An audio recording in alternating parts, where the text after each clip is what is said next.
Sure. Why Yeah. not? Hey, By far the most professional if that's partners. all that comes from it, I'm glad. I'm glad you went through it, man. And I'm here to help you if you need it. I appreciate it. Well, dude, not a problem, man. Matt, I mean, it's Friday. Do we dance? Yeah, ready. All right, Evan, you ready too? Mm.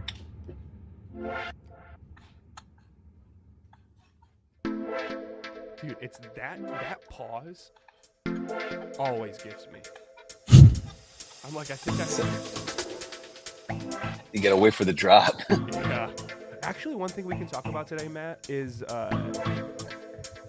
what I learned in Mexico. Air server. Come on. Is the music that's doing it to you, Evan? Welcome, everybody. We have people coming in. Welcome to the Facebook Live AMA. It's been 2 weeks. We missed you all. Let us know who you are because it only shows up as Facebook user in all the comments. We'll show it. I really want to start asking the questions. I'm going to ask this question like 5 times today because people come in and out of these Facebook Lives. If you were creating your calling right now, potentially callings, what animals would you use for inspiration? What animals would you use for inspiration for your calling or callings? Would love to hear that. And if you have questions about creating your callings, let us know. It's one of the things we're going to talk about today. We're now going to be speaking to 3 schools in a low-income district. My brother texted me today, and he laughed because when he was young, he grew up like bouncing. He's one of those kids that bounce from elementary school to elementary school because my mom and him always moved. He's like, I went to school at all 3 of the elementary schools you're speaking at, with 2 to spare still. So hopefully we can fit those in. We'll talk about what we're going to do. Got our targets. Exactly. We're just going to my brother's schools. We're going to chat origin novel. Account of Argus is getting ready to come out. I'm going to tell you what I've learned so far through it. Maybe ask Matt some questions. And we're going to talk editing with Evan. So what you're going to see in the background, you're going to be like, wait, I've already seen this beast. I've already seen this calling.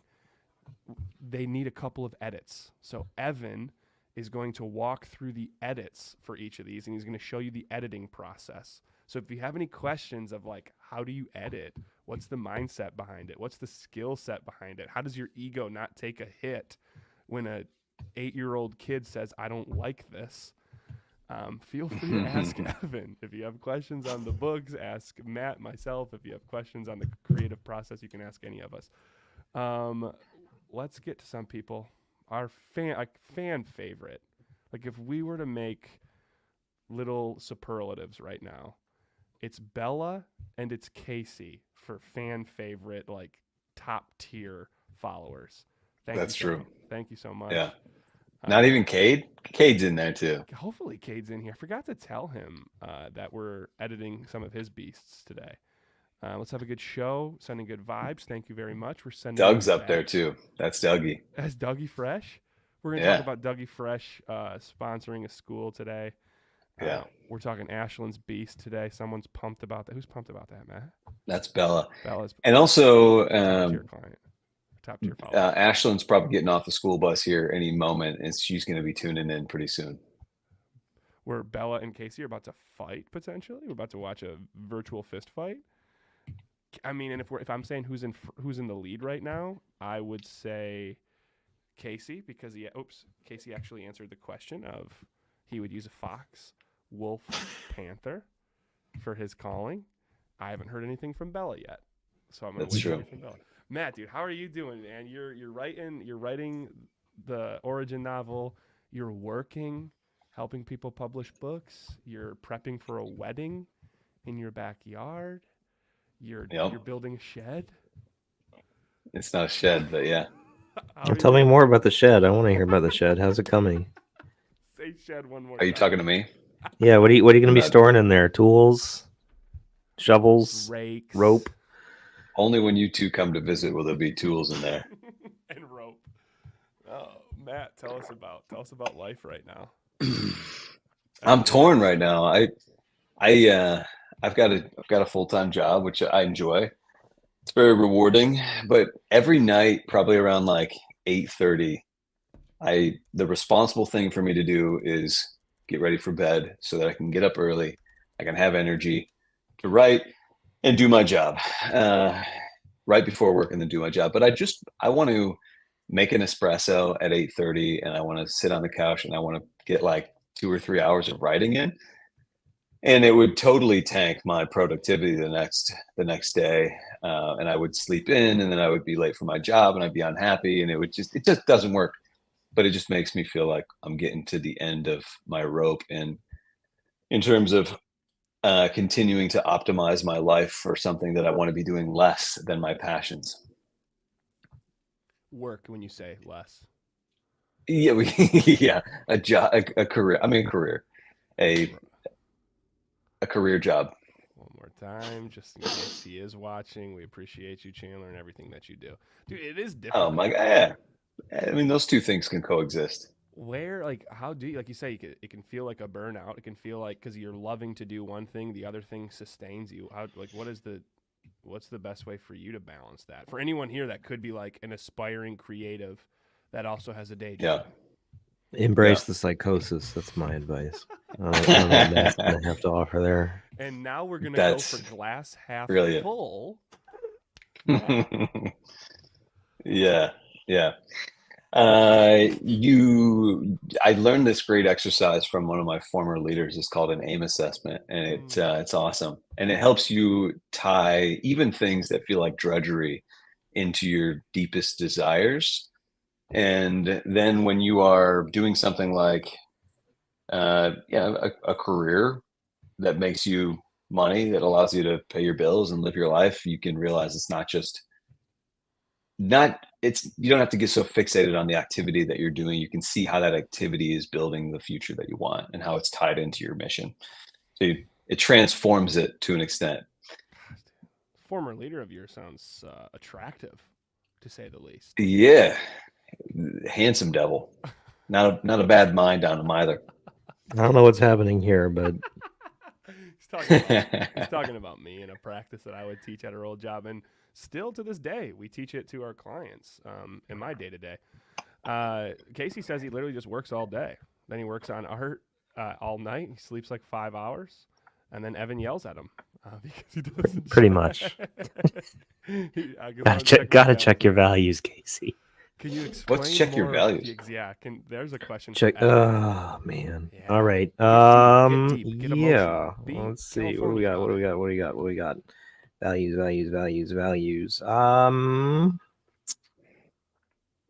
I have a good example here? We would hope. Gotta have a good example here. Hour. All right. Well, I mean, this is why not? I'll dig into this. So this is just a painting of wolves. It is a painting, not a photograph, of wolves by an artist named Julie Bell. And yeah, she paints a lot of gray wolves and things like that. And I was using this recently as an example, very, very recently, like 2 hours ago, as an example of values in paintings that are trying to achieve like hyperrealism and photorealism. And values basically means black and white. So your whites, your blacks, your darks, your midtones. So you take color out of the equation and you have your painting in value. And what that is important for is everything. Value is going to be more important than color, more important than basically all the downstream elements that comprise a piece and make it feel finished. And I don't talk about other kinds of values. Blacks and whites, basically, black and white tones. Let's leave it there. That's really the most important element of the composition when starting a piece is does it work in pure black and white? Does it work when it's the size of, a literal thumbnail? Because if it doesn't matter how big you blow it up. It doesn't matter how much detail you throw on it. It doesn't matter how cool you get with your colors. It's not going to work. Could you give us maybe another example of someone that could be tuning in and their values? Whose example? Whose example? Is that you, Casey? It is, yeah. Yeah. Let me pull that up. I'm gonna stop sharing my screen. Or actually, can you guys just take me off screen for a second, and I'll pull up Casey's piece. Okay, yeah, I just removed. Yeah, that works. and then we'll pull up Casey's. Man, I really was excited. Evan was going to be like, well, my values are creativity. And my values are honesty. My values are discipline. I was like, oh, wow. I'm about to get to know Evan at a deeper level right now. Yeah. He went to college in Chicago. Remind me. Went to college in Chicago, lives in San Francisco. Well, come on. Remind me, Matt, to come and talk about explorers and what I learned when I was in Mexico. I want to come back to it. All right, we're back. Sure. We're back. Thanks for the brief intermission. None? Yes. Okay. So Casey, thank cat. you for giving me your permission to use your piece. This is Casey's piece. It's a great piece, a character piece that he was working on, private commission, I think. Correct me if I'm wrong, Casey. And it's coming along really well. It's a work in progress. It's not done. But it's coming along really well. He's really experimenting with getting a more painterly aesthetic in with his brush strokes and some nice color invasion and exploring edge economy, stuff like that. But at the end of the day, for me, everything comes back to values. I'm going to try and keep this brief because I'm not actually giving a lecture right now. Everything comes back to values, and what values do, what everything in a painting should do is service a hierarchy. I'm writing on my screen like a whiteboard. This is going to get out of hand real quickly. A hierarchy of focus, a hierarchy of visual flow, a hierarchy of where do you want me to look as the viewer in your painting. Mm-hmm. Everything else should be somehow subjugated within that hierarchy. And there's lots of ways of achieving that clarity of visual statement. Everything from size dominance, relationship to the picture plane, to the way you handle your values and manage that hierarchy. All of those contribute to guiding your viewer's eye in that visual flow. And so for a character like this, it's pretty straightforward where we should be looking, which is not to say that we're not, but it's pretty, yes, Dillon, hand up. I was going to tell you where I was looking. Where are you looking? I'm looking at the mandolin. You're looking at the mandolin. Okay. Is that wrong? No, not necessarily. Again, this is Casey's piece. I'm not going to speak to intention, but by and large, and I'm coming at this from a generalist point of view, like entertainment pipeline, this piece is meant to serve a narrative purpose within a product, stuff like that. In general, with a character piece, you want to look at the face. Damn it. That makes sense. It's the object, it's the area of the most psychological importance. It's where the most storytelling comes from. You can take a static character and give them all kinds of cool hats and weapons and crossbows and all kinds of like big armor pauldrons and make them look super cool and whatever. The rule of cool, rules all. But at the end of the day, if they're not an interesting character, if there's nothing to relate to in their facial expression or their acting or their posing, to me, there's a weakness there that needs to be shored up. And so in this case, I'm not saying that Casey hasn't achieved a real, a fully realized character here, but it's taking me longer. He did say to feel free to be totally open with critiques and stuff. I am always open with critiques. That's how I lose so many artists. But all I'm saying is he is making it harder than it needs to be for me to focus on the face of the character. And why is that? The short answer is, if we look at this piece in pure value, then it's because the points of highest contrast, this is where we see the greatest contrast between light and dark, is really like this sleeve, which is doing a lot of heavy lifting and competing for attention with what should be the obvious focal point of the piece. The mandolin is also a good example, Dillon. I'd still say that, like, if we needed to rank them, it would be number 1 here, number 2 here, maybe number 3 is the hand. And then it further subjugates from there. And so if you were to reorganize the values of this piece in a really fast and loose way, like, my recommendation would be, and I'm not going to be fancy with this at all, would be to knock back the values of that shirt, because it's not really a narratively critical element that shirt is just like pristine white for us right now. Mm-hmm. and then find a way to bring this really nice cast light and fill light that he's got going on. Like there's still some stuff that needs to be figured out, but you bring more of that into the face to frame the face, to give us more insight on the character's expression, and to just really draw our eye to where we want it to go from an area of psychological importance that much quicker for a first read. So we walk away with a much quicker first read, instantaneous read of this piece from a value perspective. Okay, and this is a very, I'll turn that off and on again. This is, again, a very fast and loose demonstration. Holy shit. Or shoot. Dang. Write it down. Write it down. But as a baseline illustration of how just control and hierarchy of your values can contribute to an entirely different read, or an entirely differently clear read, a read with a different intention or a different degree of clarity or a different area of focus. That's what I mean by checking your values. And it goes for every single artist out there. Value is the single most important thing. It's really easy to, once you get a drawing done, you start getting in there and you start noodling with some of the details, like these, like the folds. And that's kind of like where you get yourself trapped into a position of not being able to see the forest for the trees. You need to pull back regularly, look at the whole piece, because every single thing you zone in on needs to be in service of the whole. That is what I mean by values. Awesome. Back to wherever it was. And I love it. That is like I'm actually curious, Matt, if there's anything you want to state there, Matt. But I have a question of how that then comes back to we're about to see Ailish here. Anything you want to touch on there, Matt, before I ask my question? Sure. Just briefly. I guess I have something to say. You cued me. Surprise. Oh, shut up. That was wild to learn, by the way. That was like, even those quick cool. smiles, like, wow.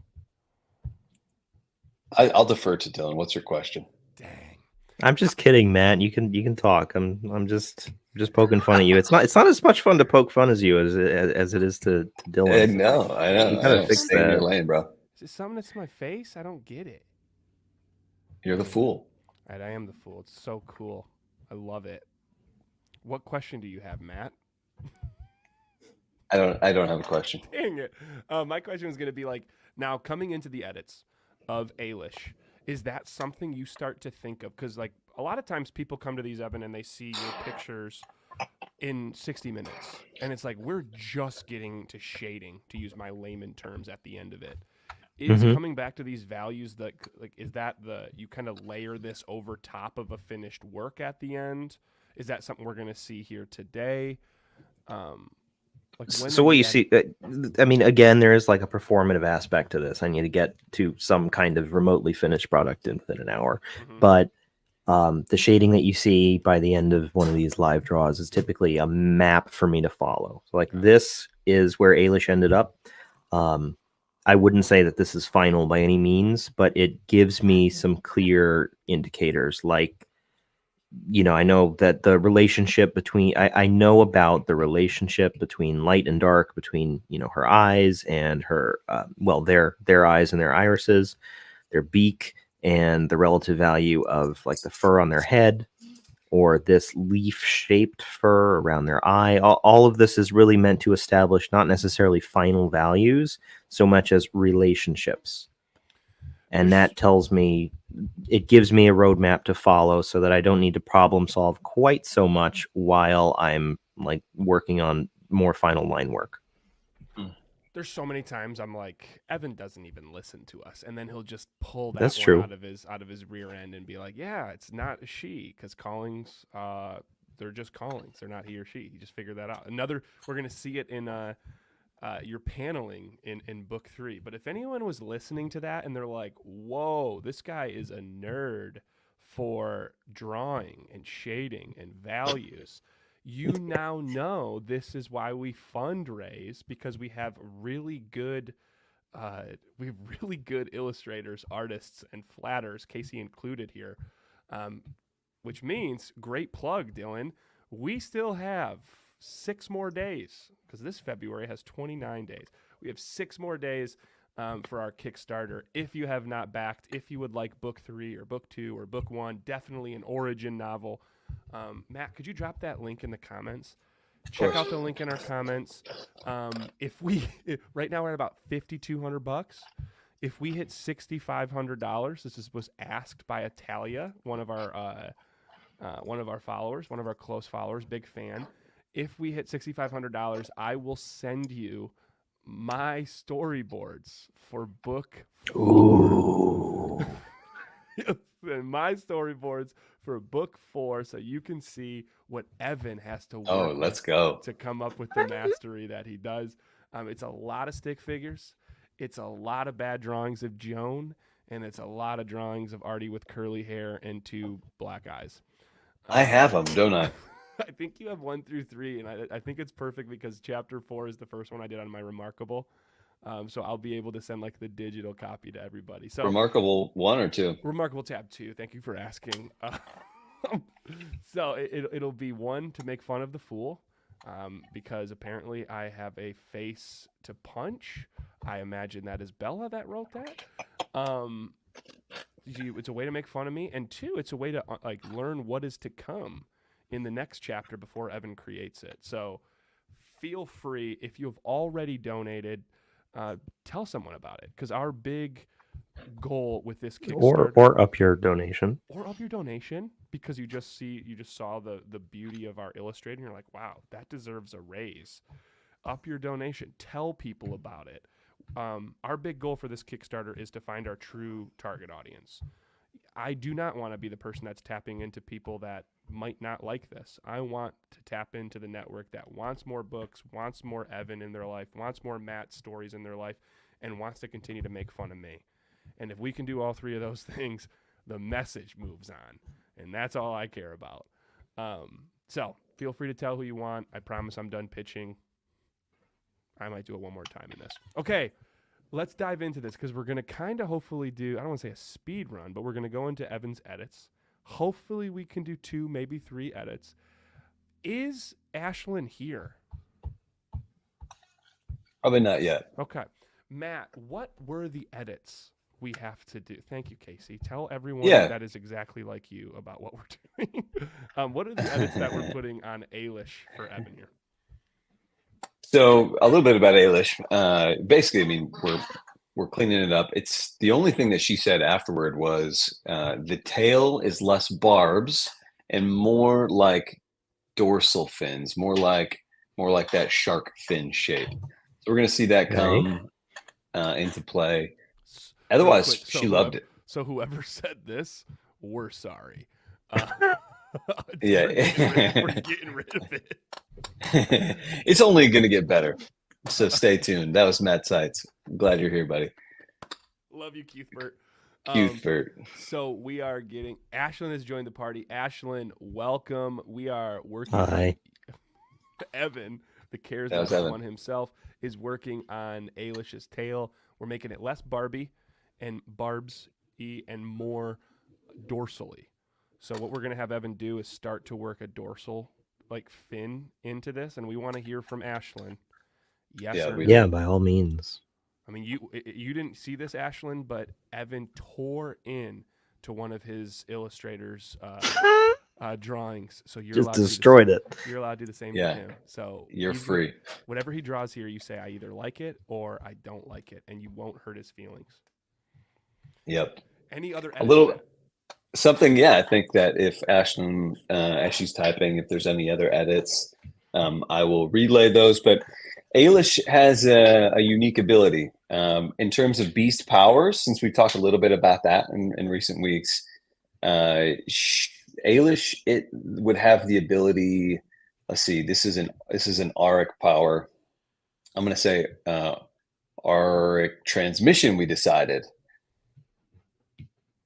Right? It has we talked about it. Ailish's ability. Tell me what it does, and I'll tell you where it would fall, in my opinion, in my humble fool's opinion. And it has two. One of them is has to do with fire. It can make fire. And the other was rapidly regrowing vegetation. Got it. Oh, rapidly regrowing vegetation could be an example you already took for an upcoming novel, right? Yes, and I love I this. asked for Ashlyn's blessing on Story credit. borrowing that. Yeah, Yeah, so she's going to get an acknowledgement in the account of Argus. we should do something in like a little asterisk and at the bottom and be like, this idea came from Ashlyn from Michigan. So I would say, yeah, auric transmission for sure for Yeah. the increased vegetation. I'm wondering if Ashlyn's here. Does Ailish create fire like out of like thin air? Or does Ailish, would you rather have Ailish kind of control fire? Where if there was a fire, I think I heard something about you really care about the forest. And if there was a fire, Ailish has the ability to almost like move it. So do you see it more of like creating the fire or being able to move or manipulate the fire? I'll let you sit with it because it takes some time to type and it also takes some time to think. But if you had to pick one, would you see Ailish creating it or Ailish being able to move it and control it? But for sure, the one of vegetation would be what we call auric transmission, using aura and it's channeled and focused into one singular point to be able to grow vegetation. And what she answered was control fire. So with this, Ailish, just in the her Ashlyn, just in the realms of our world, she wouldn't be able to Ailish wouldn't be able to create fire, but if it was able to control fire, it would have the ability of auric control, which means the energy around it, it can dictate the energy around it to do a bunch of different things. This would be fire control, which I think is pretty cool. Matt actually wrote a short story in our first Kickstarter. What was the short story called, Matt? You can go on our website right now, www.unfoundadventures.com, and you can go to stories and you can read the story for free. It's the Defender story. Mm-hmm. What's it called, Matt? It was We All Build. On the road to No Wasteland. On the road to No Wasteland, we see a young woman protagonist in that story that has a similar ability, but instead of fire, it's lightning. Right, Matt? That's right. Yeah. Actually, thinking about this, Ailish also, when Ashlyn originally described it, it plants itself into the ground and stores up energy that is then later used to regrow vegetation, which could be an argument in a sense that its power is auric control. It just uses it in a multitude of ways. It can use it to control the energy of itself. Like there's a give and a take. It gives its own energy to vegetation to grow it because it does have this rest period. Yeah, it's almost like it's like a climate control, and it's just a really powerful auric control. Because I do know climate, like the changing climate, is important to Ashlyn. That could be one.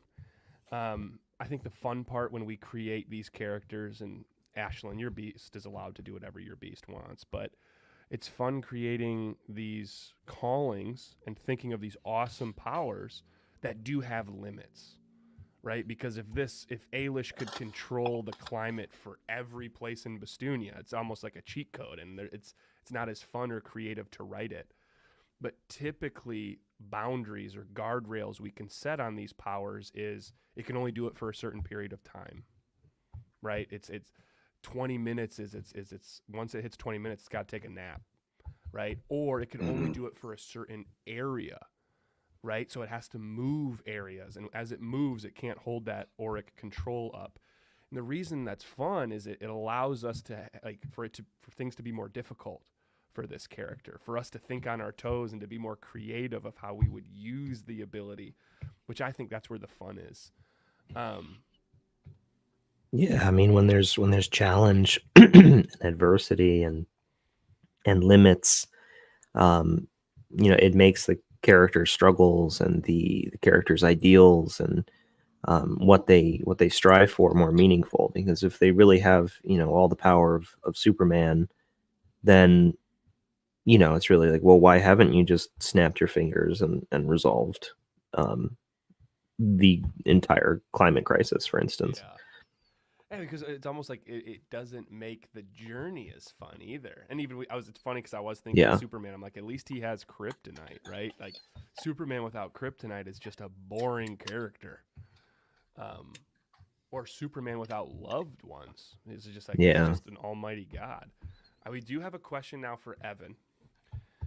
We are curious. Answer. Can Evan describe his setup for screen sharing?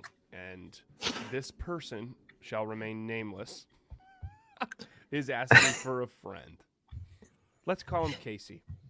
Well, Casey, Casey, who I definitely don't know. I work in Procreate, as I've said a couple times. I'm sure you're aware.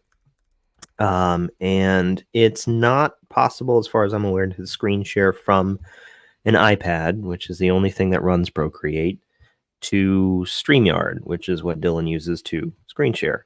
So instead, I use a program called Air Server, which allows me to basically AirPlay the screen of my iPad to the screen of my desktop, which I then screen share into StreamYard so that Dillon and Matt can make light of my work. Talk about an Inception screen share. But you can tell your friend, whoever asked, that it's Procreate, but for screen sharing, it's Air Server. That then allows you to screen share your Procreate, which you're writing on tablet. Yep. Right. If you have a Mac computer, then you shouldn't need the Air Server component. But we did get also quick update from Ashlyn. So far, she likes it. So far, she likes the dorsal. What are we working on now? Because it doesn't even seem like this is what she wanted to edit. No, I'm not just gonna turn in what we had, because all the scratchy line work and stuff, that's all the exploratory part of the process.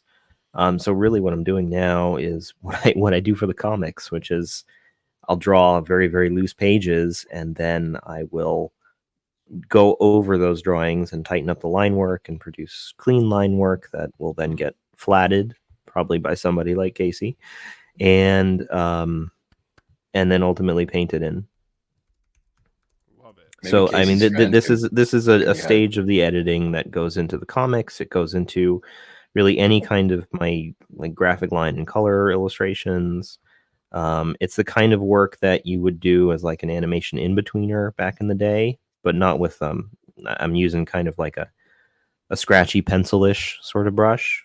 If you're doing this for like cell animation, it would be, a cleaner ink brush or literal ink on cell panels. So would this be called like what you will tell me when we go through the comic? This is like we're hard lining right now, yes? Yeah, Okay. that's right. So it's hard line or clean line or. I'm curious because it's like you finish a lot of your callings, and we put them up on our Instagram. Nice call to action, Dillon. Follow us on Instagram. We put them on our Instagram. I'm like, this is incredible. It's done. And then you come back in here and you're like, no, I need to hard line it now. I'd be curious. Ashton doesn't have to answer this now, but how much different it feels from that first Ailish we saw to what we're going to see at the end of this, or what we're going to see tomorrow or later this weekend. Do you feel when it comes to doing this, does this take just as long as creating the calling itself in the first place, Evan, or no? Takes far longer. This takes far longer. Excuse me. Yeah, especially with the comics pages where there's 17 illustrations on one page. Mm-hmm. And there are considerations to this. I'm not just tracing over what I did and eliminating the scratchiness, but a lot of what goes into this is also considerations of line weight, which Casey is a master flatter, which are really big considerations for things like comic art. Line weight determines, it very much impacts how you read a given panel, your perception of distance, hierarchy of detail, kind of like what I was talking about with values. All of that line weight goes a long way towards changing a compositional read of a piece or a panel. And so that's very much also a consideration here. Depending on how decisive I was with some of my decisions during the sketch phase, I'll do something else entirely. Now, Ailish was laid out pretty clearly, but like a Great you know, job, a comic Ashlyn. page, yeah, a given comic page can start incredibly loosely. For I'm right instance, here, man. no, I don't mean your storyboards, although those are, you know, that's the less said the better. And if you want to see them, let's get to $6,500 Kickstarter. Great call to action, Dillon. Go ahead. No, but man, I need to organize my stuff You'll figure it someday. out. Someday. But you know, a given comic page might start out something like this, and I'll leave it there. Like that's enough. I don't really need to define James's face any more than this, or his hand, because I've drawn him 1,000 times and I know what he looks like, and this is enough of a shorthand for me to then go over and draw him as needed. But you know, if I were doing this for the first time, these would probably be tighter. If I were handing them to Dillon to read, they would have to be tighter because he can't read my chicken scratch. I can. Yeah, and so it varies. Like you might have panels like this. Other times I'll spend more time on it, and you'll get a panel that is much more readable, but still obviously unfinished and scratchy. And so the next stage here is to everything from the squares of the panels themselves, the borders, to the actual drawings within them. I'll draw over them and bring them to final line. Crazy. I saw this interview with Neil Gaiman where he's talking about the first part of the process. I think it was Neil Gaiman. Is always just throwing sand in the sandbox so that later in future edits you can make castles. But it's just like, you know, that first part, it's not that deliberate. It's not that like nose to the grindstone. It's very much, I mean, there is intentionality about it, but you're just heaping on sand. It's I went through his master class. We got it for free in a past company I worked with. Matt still works there. Shout out Self Publishing. I got that master class for free and went through it to figure this out because he has a master class on how to create comics if you're not an illustrator. And I follow the same process as him, plus I add one step to it. He goes right to storyboarding, rough storyboarding, and you get to see his bad drawings too. It's not just me. Neil Gaiman isn't good. He goes from there to plotting to passing off to his illustrator. I like to have a light plot of what's going to go on in this chapter. I like to have 3 scenes typically. Light plot, then I like to storyboard, then hard plot, then over to Evan, and then he goes through. We go back and forth. That we talk about it actually. If you've backed the Kickstarter, it's one of the updates we just gave where I walk you through what that process looks like. So feel free to check that out. I just need one of these every other week. Just one compliment. Thank you, whoever you are. Was that my dad? That's Coothbeard. Thanks, Coothbeard. Okay, so the question, I'm going to let Evan get back to his hardlining because I just realized it's the hardest part of the process. So we're probably going to get to 1 today. Yeah. I'm sorry. I thought it was, forgive my ignorance. The question that I'm posing to everybody is, if you were to create your calling or callings, which animals or mythical creatures would you stem from? And if Ashlyn is still here, I'd love to hear from her of what she stemmed from to create this. I know that she had her drawing to start, but like what animals came to mind? And if you're not Ashlyn and you've thought of your calling, what animals come to mind when you create this? Why don't I pull up and you can answer for or Eunice or yeah. Yeah, I can answer probably for all of them. It's something that I wanted to chat on is as you pull up and we'll remove and bring up the other one. I believe that I've walked all 3 paths. I believe people that want to walk all 3 paths in their life, explorer, builder, defender, they will. I think some people walk 2 in their whole life. Some people just want to walk 1. I think that's beautiful. For me, I feel like there's 3 different paths. Me being a dad, me being in my hometown, me loving the simplicity of life, I think of my defender. Me wanting to build this comic world and leave a legacy and create, and me when I'm working in this office, typically I'm in my builder path, and I just traveled to Mexico and wanting to get outside my comfort zone. I lived in Africa for a while. I lived in Colorado for a while. I backcountry skied, like expressing myself. I was in my explorer phase, and I still do that. I still need that. I have found, and then I'll describe after this, what has really helped me, like when I find myself in frustrating times, this is where I like to use my imagination. I'll go to hockey. Matt, you and I talked about this. I'll go play hockey. And in my mind, I'm like, well, we have to win tonight because I have Brudder's Beards, my beard balm company, and that's our team name. And if we win, I can what can I use? Thank you, Matt. What could I use to create more content and build this? And I'm going to hang out with my simple small town friends and play a sport. Wow. I'm taking my builder calling to a defender arena. When I get frustrated at work, it's because my explorer's coming out, and I'm like, what if? So I'm really trying to be intentional of what calling I take to different parts of my life, and it's helped my mindset big time. Now, when it comes to what I stemmed from was three things. I stemmed off fungi. I want it to be somewhat mushroom. I love all types of mushrooms.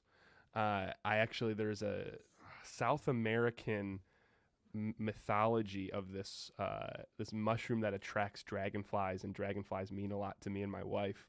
So I love mushrooms in that sense. I take lion's mane, I take reishi, I take turkey tail. I love the fantastic fungi. It's a great documentary on Netflix. Love Paul Stamets. So I wanted a mushroom in this because I feel like it's like such a cool interconnected organism. I am naturally a peacock, so I took the peacock tail, which Evan will tell you is his favorite part to draw. It's the flashy part of me in my explorer path that comes out, so I liked having a peacock. And Matt, you were telling me when we started coming up with the beast types of explorer mariners, pilots, climbers, and sprinters, you're like, you kind of strike me as a pilot. It's like, you've been everywhere, right? And you've done all these things. And in my mind, I'm like, how do I make a mushroom into a pilot? And it led to the hind legs of Evan. I'm curious what we finished on, but we talked about kangaroo. Okay, we finished on kangaroo. We've talked about the Jeroboa, which is the jumping mouse. Talked to the flea for a while, but yeah, finished on a kangaroo, and he has external talent. He can jump very, very high. And it jumps very high in the sky, and then its mushroom top is a parachute. So we just parachute from place to place in Bastunia, and I get to see everything in the slow path down.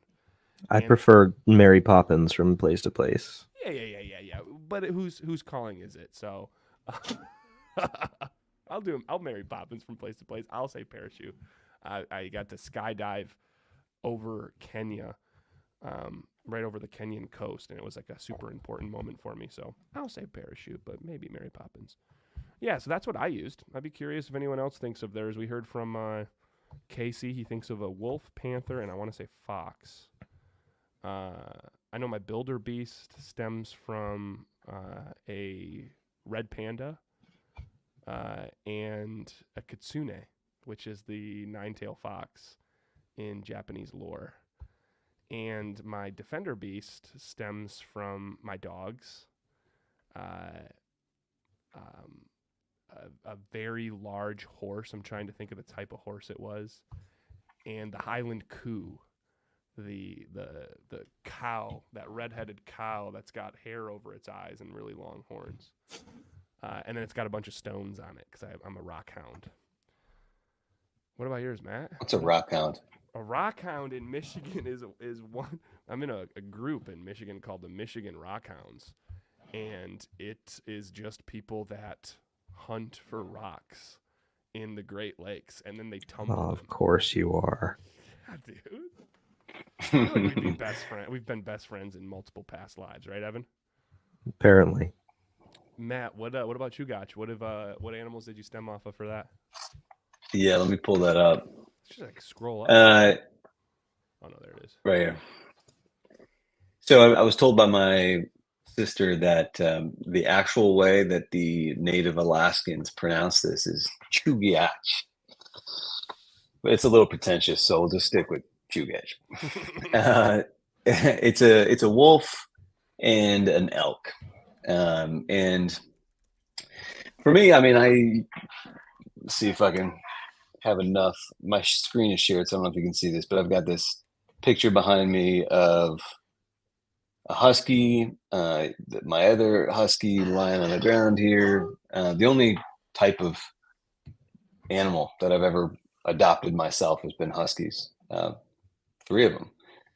And so I just always loved huskies. I've loved wolves. I've loved, that's just an animal that I connect with.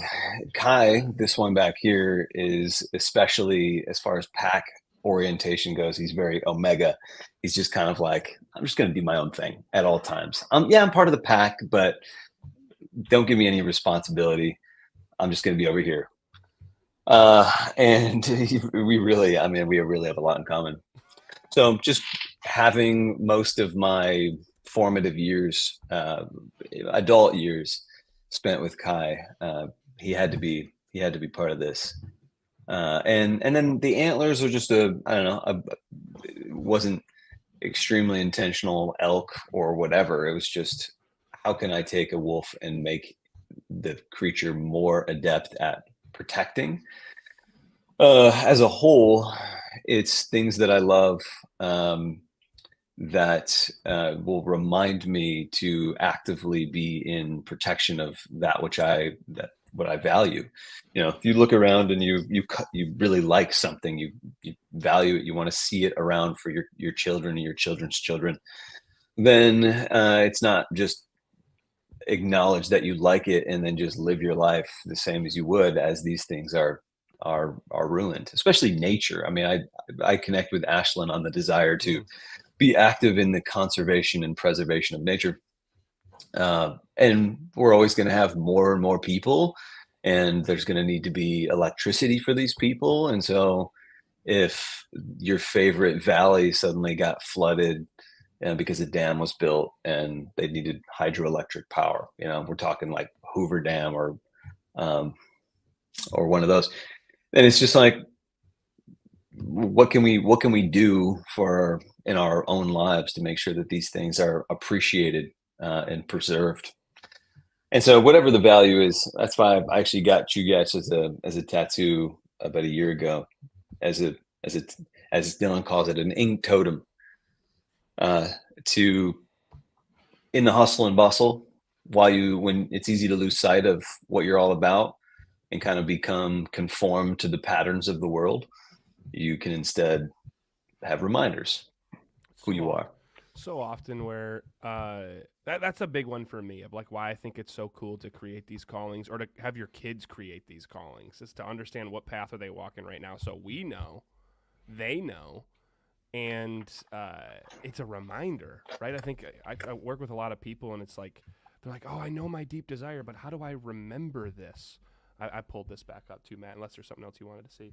They're like, how do I remember this? I just think like having something like this makes it more fun. Hopefully this is something that Ashlyn like can come back to and keep this close to her, where she's like, I care about the climate. I care about doing what I can to help it. I care about controlling the energy around me and like finding confidence in it. That's our hope.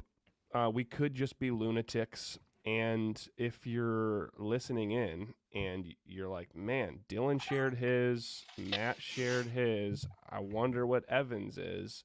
Trust me, Matt and I want to know too, but we're not going to put him on the spot because I know he won't answer. I thought we were good with the Manticore. Oh, man. Evan just keeps picking one of his old drawings and being like, this is it. Just like wait, the Manticore was recent, right? Yeah, it's still not done. It hasn't changed at all. And why the Manticore, Evan? I mean, it's a human face with lots of rows of very terrifying sharp teeth, so it's pretty off-putting. It's got the body of a lion, which is pretty powerful. It's got the tail of a scorpion, which is pretty terrifying again, off-putting again, but also scorpions have that whole mutually assured destruction thing, 2 scorpions in a cage and all that. Mm-hmm. And I have definitely taken to a lot of salted earth approaches to my life these days, so it does still feel thematically fitting. Yeah. And for anyone that's now curious, that's what it's like to work with Evan. It's terrifying. It's absolutely terrifying. That's awesome. Actually, I didn't know you would go that deep.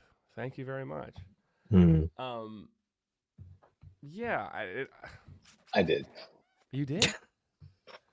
I like to, I went to it was just me chatting with you guys. I went to because I what I want to teach or what I aim to teach in these stories. Like we're in chapter 3 and Matt and I already have the first, 50 to 75 chapters like ready.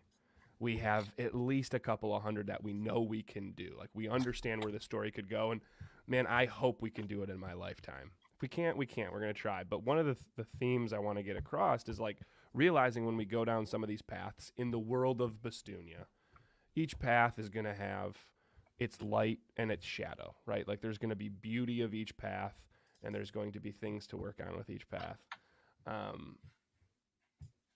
I want to show the beauty of what I love of the Defender is the beauty of it is one, loving simplicity.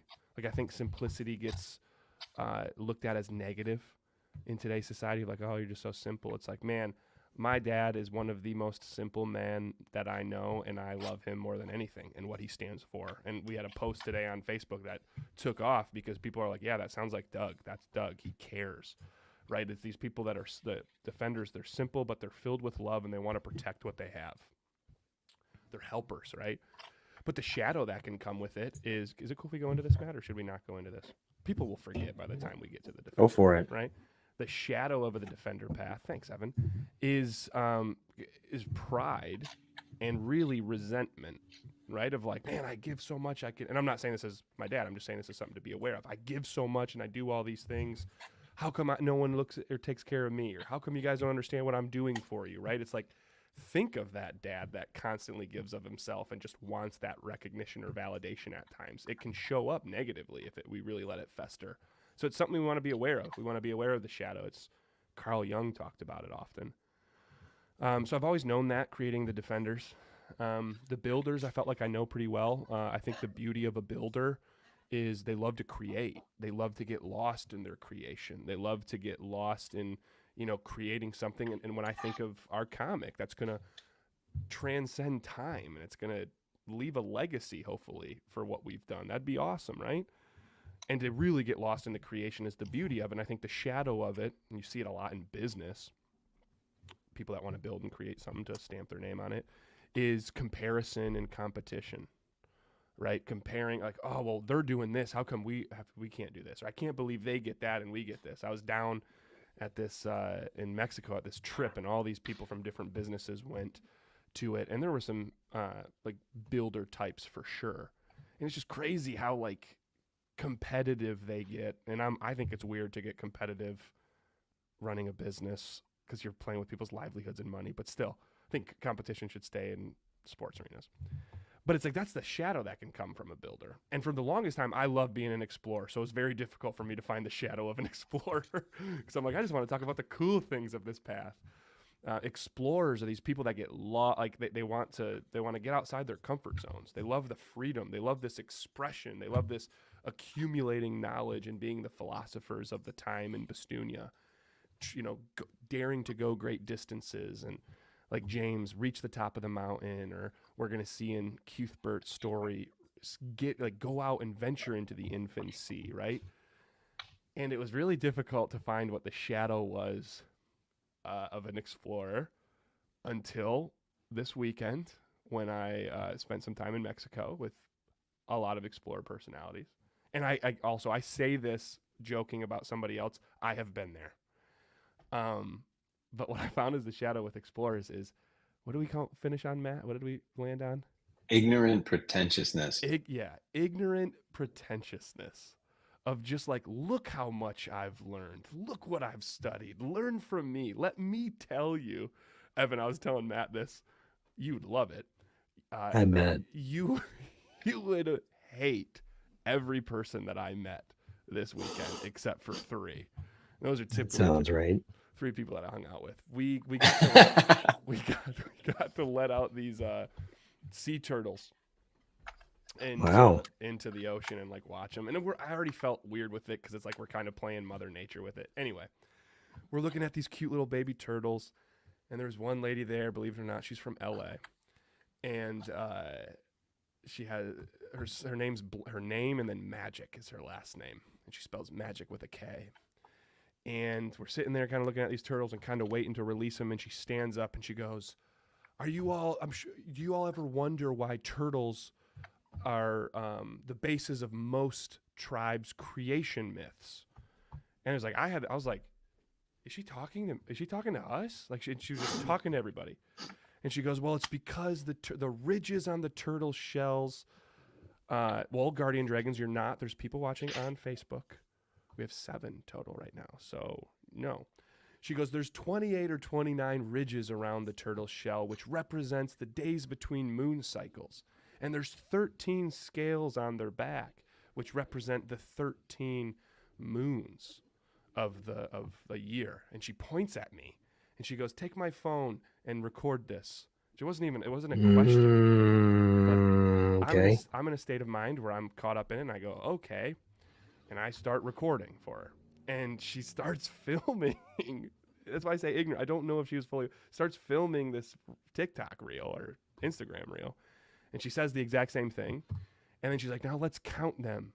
And she holds the turtle to my phone, or the phone that I was using. And she's like, "Let's count the ridges."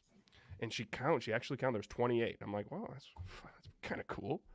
And then she goes, "Now let's count the scales on the shell." And she starts pointing, and she gets to 13, and she's got like 5 more scales. And she goes, "We'll just cut that." And I'm sitting there, and I'm like, "So you're lying?" And that was the story. And I'm like, man. Do you know what kind of turtles? Sea turtle, and it was one of the most common. They say there's like 3 different main types of sea turtles. Leatherback, perhaps. I wouldn't know. You were in Mexico. I don't know either. I wouldn't want to lie right there and tell you that I did know. No, that's what it was. So I left that. So funny. I'm sure I've been there. I know I've been there, right? I wouldn't notice it in somebody else. But I left, and it's like a bunch of people are like, she just rubbed them the wrong way, and I left. I'm like, "Thank you so much. You are going to help me with my story, and I appreciate it." All right. A way to see the silver lining. Thank you, man. Of a child. No, but it's been really cool to understand more of. It'll be fun. It'll be fun to get these stories across. I believe Matt. Correct me if I'm wrong. Main story. Joan, Artie, Buntu, James. We're going builder first, right? Like they're going to learn more about the builders first, and then defenders second, and then explorers last, right? Is that what we still have mapped out?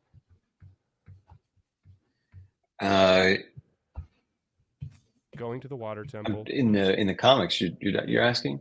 Yeah. Going to the water temple, and then going to Metro. Oh yeah. And then going down to No Wasteland. Yeah, that's correct. I think that's what we're going to be doing. So I'm excited to bring it to life. I'm just now looking at the time and realized I talked for a long time, and I apologize. Anything that I'm missing, Matt? Anything that you want to state the last 2 minutes we haven't talked about? I know we didn't talk about the account of Argus that much today. I apologize. I was going to ask you why the Harbinger for your name. The Harbinger? Yeah, Harbinger. How do you say it? I say Harbinger. It's definitely Binger. Really? Pretty sure. Dang. Okay, keep going. Harbinger. Yeah, our old when I was in middle school, we had a weekly newspaper. It's called the Harbinger. Anyhow, that's why. So the first story, Dillon and I were talking about titles this week for the account of Argus. And the account of Argus would be like the series title for these, what will be 3 books. And I guess we're talking about it. So the Harbinger, the Prophet, the Unifier, or just Harbinger, Prophet, Unifier. And in this story, what you see is Argus really landing on his feet and finding his people, and meeting some pretty key galactic figures, and seeing that despite all of the hardship and all of the terrible things that have happened to him and his people, um, he has free will. That everybody has free will, and a lot of it is necessary for the future to unfold the way that it must on to arrive at like unification for real. Kind of you ever see people ask the question or use terrible things that happen to people as evidence against a higher power? Mm-hmm. All the time. Well, if there was a God, then why would he allow this? And so Argus is at a point where there's a lot of bad things happening, and there are at this point are signs and prophecies that someday someone will arrive to unify the tribes, and the harbinger is like the signs that come first before the prophet appears or before the savior appears. So things are coming; they haven't arrived yet, but they're in the making. Excited to see what is coming or who is coming.